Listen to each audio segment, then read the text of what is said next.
எவ்வளவு பெரிய நடிகர் விஜய் நடிப்புக்கு பக்கத்துல உதயநிதி நிக்க முடியுமா? அவருடைய ரசிகர் பட்டாளம் என்ன, உதயநிதி ஒரு இது என்ன? அவரு கூட நடிப்புலையும் சரி எதிரையுமே ஒப்பிட முடியாது. புரிஞ்சதா? இன்றைக்கு தமிழக வெற்றி கழகம், இந்த வெற்றி கழகத்துடைய அரசியல் பணியும் விஜய் அவர்கள் அரசியல் பணியும் வெல்வதற்கு ஒரு விஜயுடைய ரசிகனாக, ஒரு தமிழனாக அவருக்கு என்னுடைய வாழ்த்துக்கள். கேட்டுக்க. 100 கோடி ரூபாய் 150 கோடி ரூபாய் சம்பளம் வாங்கக்கூடிய ஒரு நடிகர் தன்னுடைய வருமானத்தை தொலைத்து விட்டு ஒரு ஏதாவது தமிழ் இனத்துக்கு செய்யணும் அப்படின்னு வர்றது உண்மையிலே வரவேற்கத்தக்கது. எப்படி அரசியலுக்கு வராம ஏமாத்திட்டே இருக்கிற சிலருக்கு மத்தியில வர்றேன்னு சொல்லாம வந்திருக்கிற விஜய் அவர்களுக்கு என்னுடைய வாழ்த்துக்கள். தெரிஞ்சுக்கிட்டியா? அறிக்கையை ரொம்ப ரொம்ப நுட்பமா பார்க்கணும். எழுக்குறளை கோட் பண்ணிருக்காரு.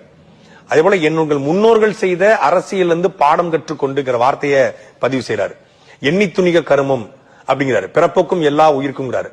ஒரு ஊழல் மலிந்த அரசியல் ஒரு பக்கம், சாதி மத பிளவை ஏற்படுத்தும் அரசியல் மறுபக்கம். இந்த இரண்டுக்கும் மாற்றாக ஒரு அரசியல். இன்னொன்னு மிக முக்கியமாக பார்க்க வேண்டியது, அரசியல் தொழில் அல்ல, மக்களுக்கு செய்யும் பணி சேவை அப்படிங்கிறாரு. தமிழ்நாட்டு அரசியலையும் கூர்ந்து கவனிக்கிறார் அப்படிங்கிறத புரிந்து கொள்ள முடியுது. நீண்ட யோசனைக்கு பிறகு நான் வர்றேன்னு சொல்றாரு. அதனால ஒரு தெளிந்து வர்றாரு.